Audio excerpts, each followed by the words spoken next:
Kumusta sa lahat? Ako si John Miller. Nakatira ako sa isang modernong lungsod sa Amerika kung saan ang mga maliliwanag na neon na ilaw ay humahalo sa patuloy na bilis ng teknolohiya.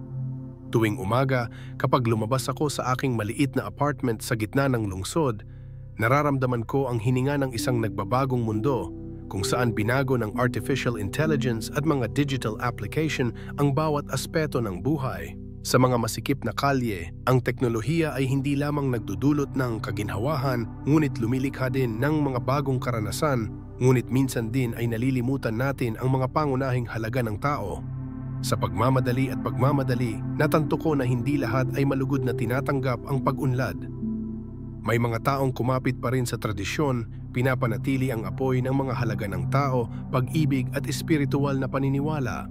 Nagtataka iyon sa akin. Sa gitna ng modernong buhay at kaginhawahan, paano tayo mananatiling konektado sa ating sarili at sa mga nakapaligid sa atin? Ang mga kaisipang iyon ang naging inspirasyon ko upang ibahagi ang aking kwento. Samahan mo ako sa paglalakbay upang makahanap ng balanse kung saan pinagsasama ang teknolohiya at mga tao na nagdadala ng inspirasyon, kagalakan at pagmamahal araw-araw. Naaalala ko ang hapong iyon nang malinaw na parang wala pang isang segundo ang nakalipas. Nakaupo ako sa isang self-driving na kotse, dumadaos-dos sa makulay na mga kalye ng New York City, kung saan ang mga maliliwanag na neon na ilaw ay humahalo sa mga busina ng kotse at ang pagmamadali ng modernong buhay urban.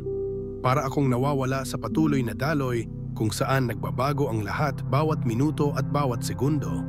Ngunit bigla, sa hindi inaasahang pagkakataon, isang banggaan ang nangyari. Tila bumagal ang buong paligid, nawala ang ingay ng lungsod, at nakaramdam ako ng malamig na pakiramdam na may halong insecurity. Nang maging magulo ang lahat, naramdaman ko ang malakas na pagyanig ng aking katawan, na para bang hinihila ang lahat ng aking pandama patungo sa isang hindi nakikitang espasyo. Hindi ko na naramdaman ang sakit tulad ng dati. Sa halip ay may kakaibang gaan at kapayapaan na kumakalat sa buong kaluluwa ko. Sa sandaling iyon, para akong lumulutang sa pagitan ng dalawang mundo, sa pagitan ng buhay at kamatayan. Naramdaman kong umaalis ako sa aking katawan, nakatingin sa mahinang katawan na nakahiga doon, at naramdaman ko ang kapayapaang bumabalot sa bawat selda. Nang maramdaman kong umaalis na ako sa katawan ko, parang biglang naging kakaiba at malinaw ang lahat sa paligid ko. Hindi ko na naramdaman ang sakit o pressure ng aking katawan. Sa halip ay may magaang na pakiramdam na para akong lumulutang sa napakalawak na kalawakan. Sinasaklaw ng kumikinang na liwanag ang lahat, pinagsasama ang purong asul, misteryosong lila at mainit na dilaw tulad ng mga banda ng kulay na ipininta mismo ng universo. Lahat ng mga bagay na ito ay nagpaunawa sa akin na ang hangganan sa pagitan ng katotohanan at ng walang malay ay isang malabong ilusyon lamang. Sa ganoong estado, nadama kong nawala sa daloy ng banayad na alaala ng pagkabata. Naaalala ko ang mga umaga kasama ang aking pamilya, ang mga tawanan ng aking mga kaibigan, at ang mga simpleng panaginip na minsan kong naranasan. Ang bawat imahe na lumilitaw ay tulad ng isang mahalagang piraso ng puzzle na nagdadala ng lasa ng pag-ibig at ginhawa. Malinaw kong nararamdaman na kahit na dinadala tayo ng modernong buhay sa kaguluhan at pagiging abala, ang mga simpleng alaalang iyon ay palaging pinagmumulan ng buhay, isang gabay na liwanag para sa kaluluwa. Sa di nakikitang paglalakbay na iyon, hindi ako nag-iisa. Lumitaw ang mga espiritu ng mga namatay na kamag-anak, nakangiti at malumanay na nagsasalita na parabang tinatanggap nila ako pauwi. Hindi sila umimik sa pamamagitan lamang ng kanilang mapagmahal na mga mata at mainit na ngiti. Ipinarating nila sa akin ang mensahe na ang pag-ibig at koneksyon ay laging naroroon, na lumalampas sa lahat ng limitasyon ng espasyo at oras. Nararamdaman ko ang pagsasama at walang salita na pagbabahagi mula sa kanila, tulad ng isang malambot na yakap na nakapaligid sa akin, na tumutulong sa akin na maging ligtas na magpatuloy sa aking bagong paglalakbay. Tsaka may nakilala din akong mga kakaibang kaluluwa, mga taong hindi ko pa kilala pero may mga simple at malalim na kwento. Sabi nga nila, gaano man kaabala ang buhay, kung titigil lang tayo at pakikinggan ang ating puso, makakamit natin ang tunay na kaligayahan at kalayaan. Ang mga simpleng salita na iyon ay parang sinag ng sikat ng araw sa umaga na nag-aalis ng lahat ng pagod, na tumutulong sa akin na matanto na ang pinakamahalagang bagay ay hindi nakasalalay sa mga material na bagay o tagumpay, ngunit sa pag-ibig, katapatan at paniniwala sa kabutihan. Sa bawat sandali na lumipas sa paglalakbay na iyon, napagtanto ko na ang buhay ay hindi lamang kung ano ang nakikita ng ating mga mata, kundi pati na rin ang mga hindi nakikitang halaga sa loob ng bawat tao. Nauunawaan ko na kahit na magbago ang mga pangyayari, ang pagtitiwala at pagmamahal ay palaging magiging mapagkukunan ng pagganyak upang tulungan tayong malampasan ang lahat ng hamon. Ang paglalakbay na ito ay hindi lamang isang paglalakbay sa kalawakan, kundi isang paglalakbay din upang matuklasan ang aking sarili, upang muling matuklasan ang likas na katangian ng aking kaluluwa. Noong inaantok pa ako pagkatapos ng malapit kong kamatayan, bigla kong nakita ang sarili kong pumapasok sa ibang espasyo kung saan tila malambot, banayad at puno ng buhay ang lahat. Doon, ang liwanag ay hindi lamang isang sinag ng liwanag, kundi isang timpla ng mga kulay, asul ng pag-asa, dilaw ng init at lila ng misteryo na kumakalat sa lahat ng dako.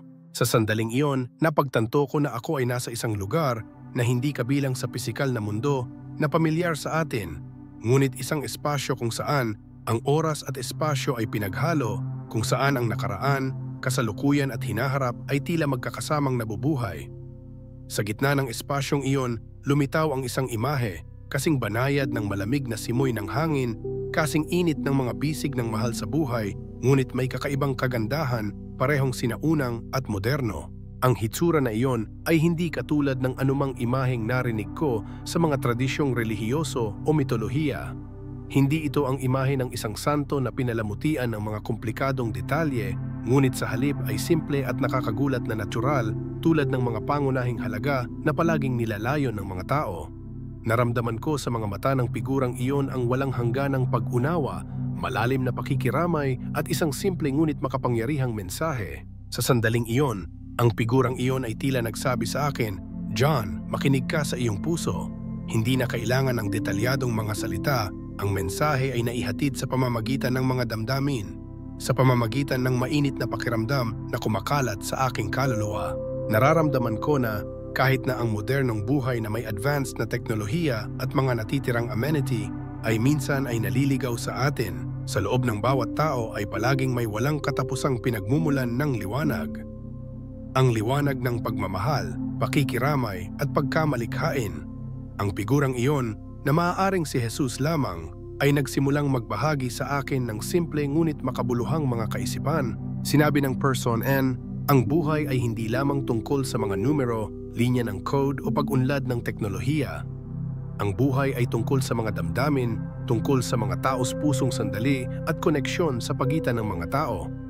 Sa isang panahon kung saan ang teknolohiya ay lalong tumatagos sa bawat sulok ng buhay, tayo ay nakatayo sa isang makasaysayang sangang daan. Maaari nating hayaan ang mga makina na kontrolin ang lahat, o maaari nating gamitin ang teknolohiya bilang isang tool upang mapahusay ang ating sariling mga halaga ng tao. Narinig ko ang mga katagang iyon na parang umaalingaw-ngaw sa aking kaluluwa, pumukaw sa mga emosyong unti-unting nakalimutan ng kaguluhan ng buhay. Sinasabi ng mga tao na ang mark ay hindi isang bagay na nakakabit sa katawan, hindi isang panlabas na pagpapakita na makikita ng isang tao. Iyan ang marka ng puso, ang pagpili sa pagitan ng mahuli sa puyo ng tubig ng walang kaluluwang teknolohiya o pagpapanatili ng mga espiritual na halaga, taos-pusong relasyon at pagmamahal sa isa't isa.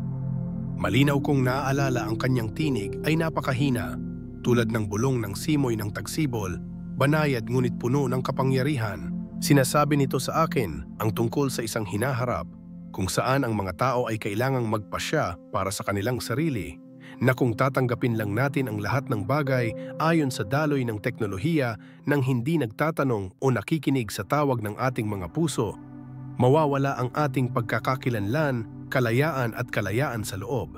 Ngunit kung alam natin kung paano huminto, makinig at hanapin ang ating sarili, maaari tayong lumikha ng isang balanseng buhay kung saan ang teknolohiya ay hindi isang kaaway, ngunit isang kasamang tumutulong sa atin na kumonekta ng mas malalim sa ating sarili at sa mga nakapaligid sa atin.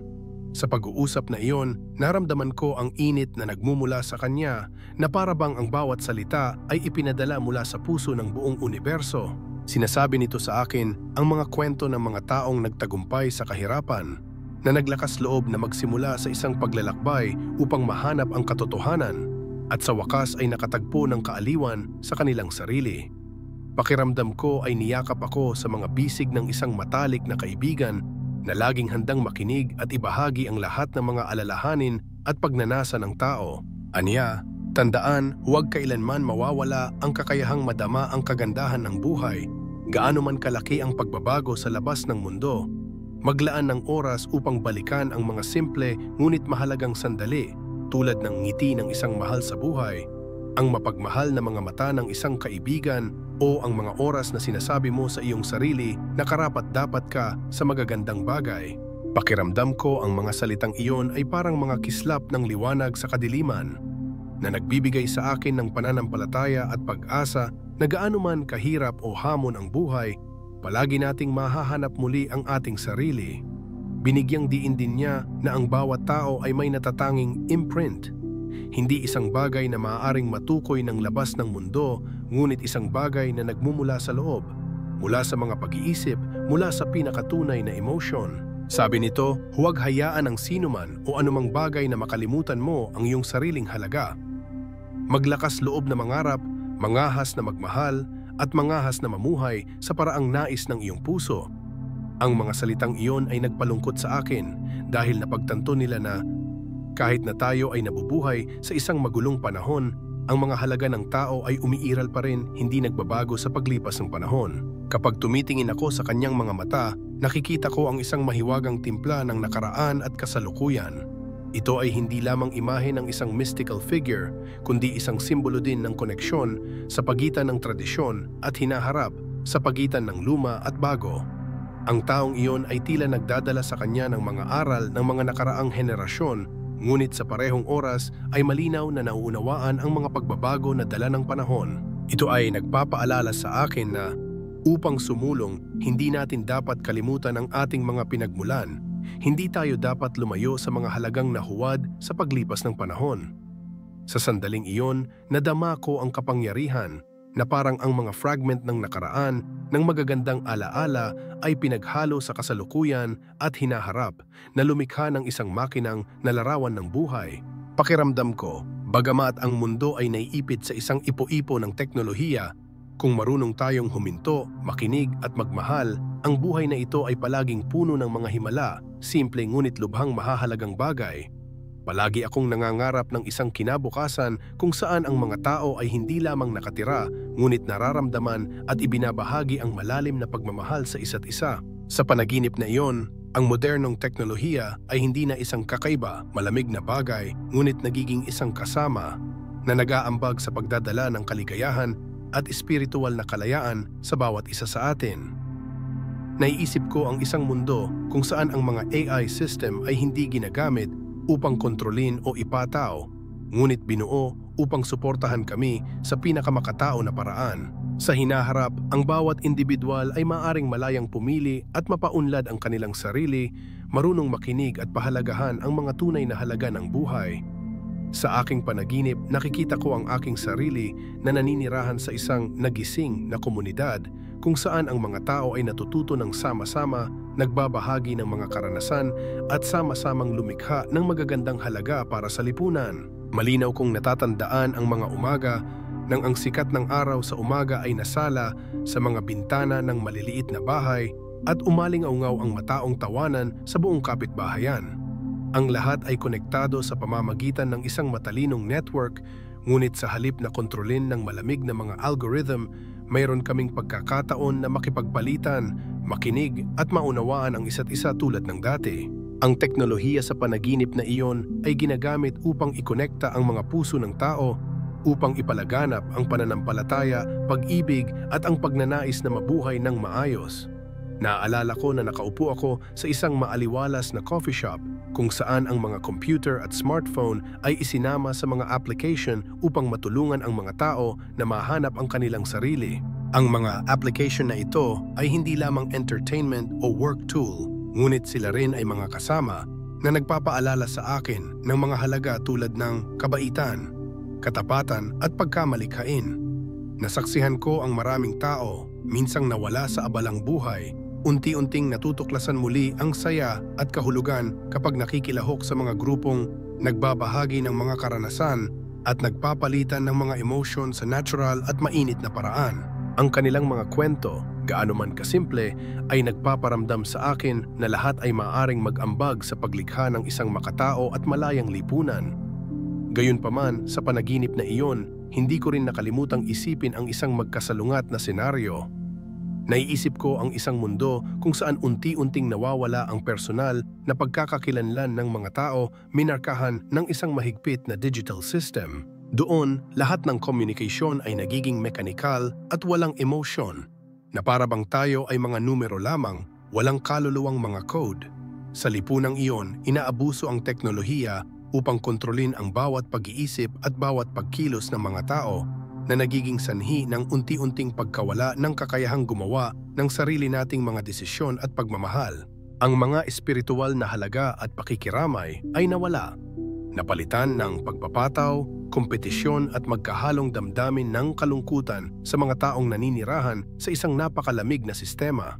Sa pagitan ng dalawang senaryo na iyon, nararamdaman ko ang pangangailangan para sa isang pagbabago, isang revolusyon hindi lamang sa teknolohiya kundi pati na rin sa espiritualidad.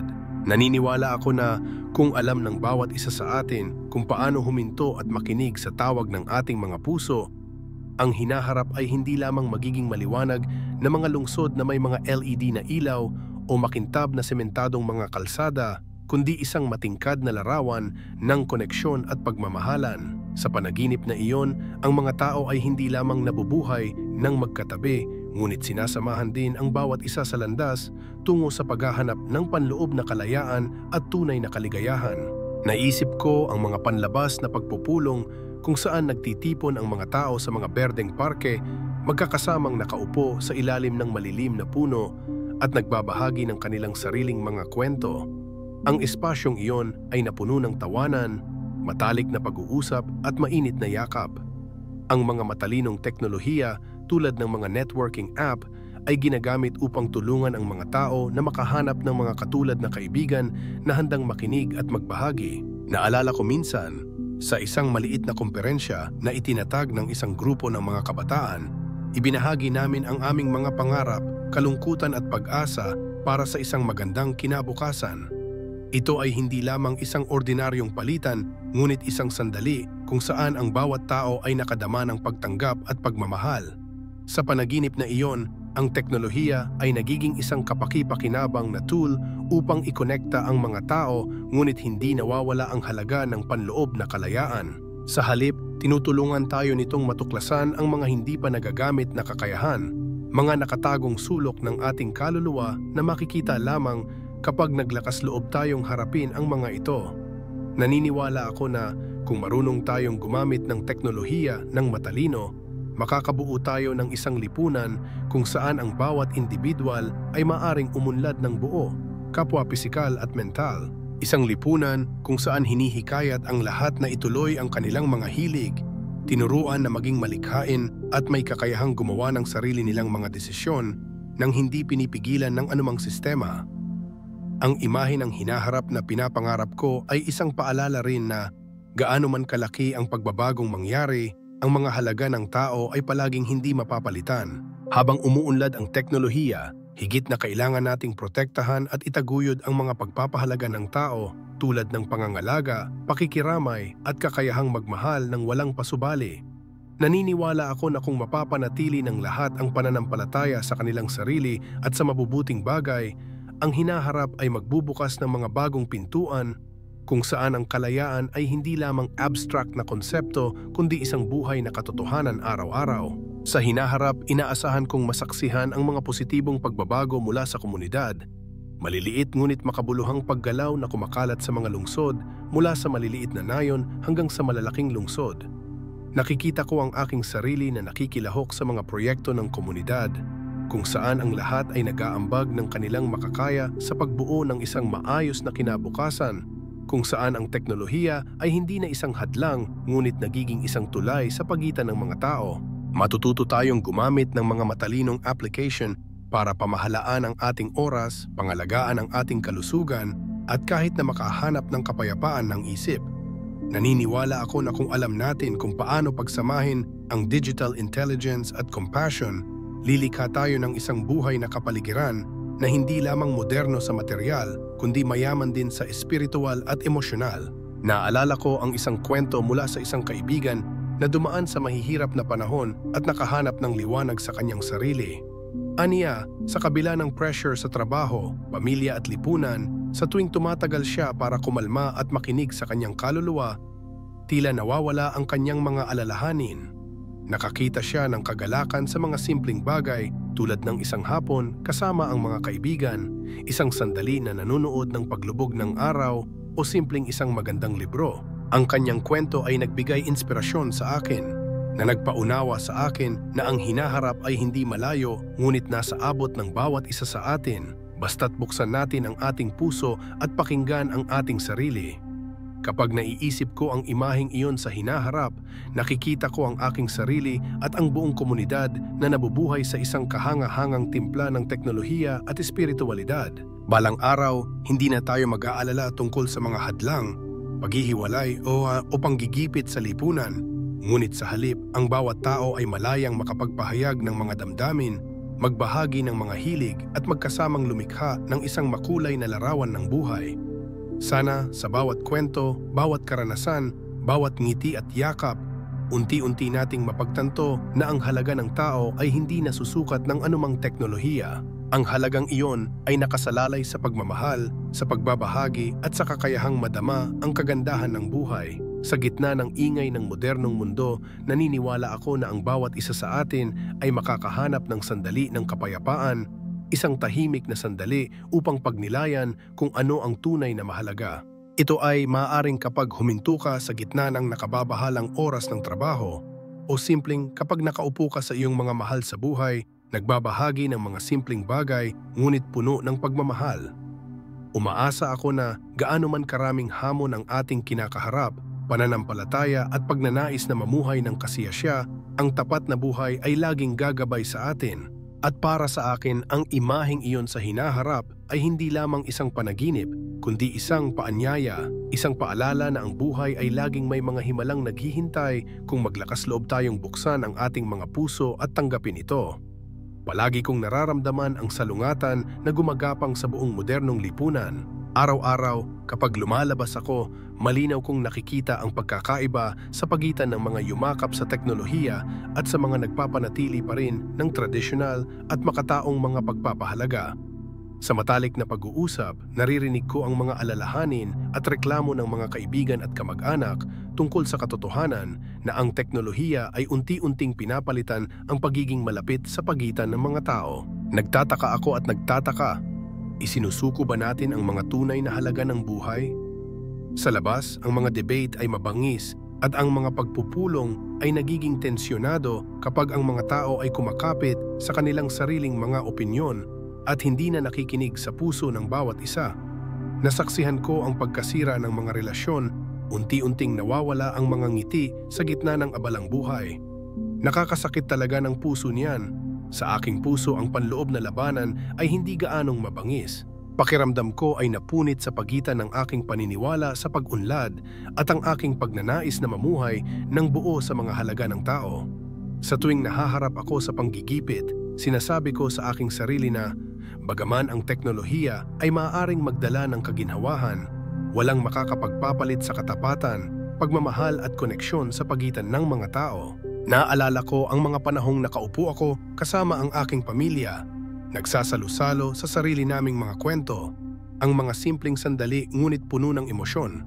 Iyon ang mga mahahalagang bagay na hindi nagbabago. Malinaw kong naaalala ang sandaling unti-unting tumahimik ang lahat sa paligid ko, na parabang ang buong universo ay nakatingin sa akin, nagpapadala ng isang makabuluhang mensahe.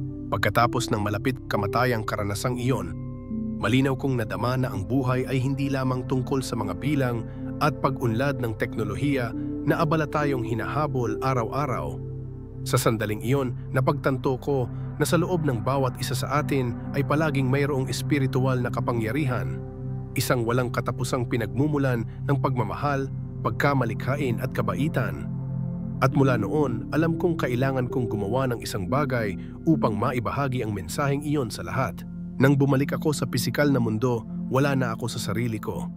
Pakiramdam ko ay isinilang akong muli na may bagong misyon sa aking puso, isang tawag sa lahat ng mga nawawala sa takbo ng modernong buhay. Alam ko na ang teknolohiya, kasama ang lahat ng kaginhawahan nito, ay makapagbibigay sa atin ng kaginhawahan.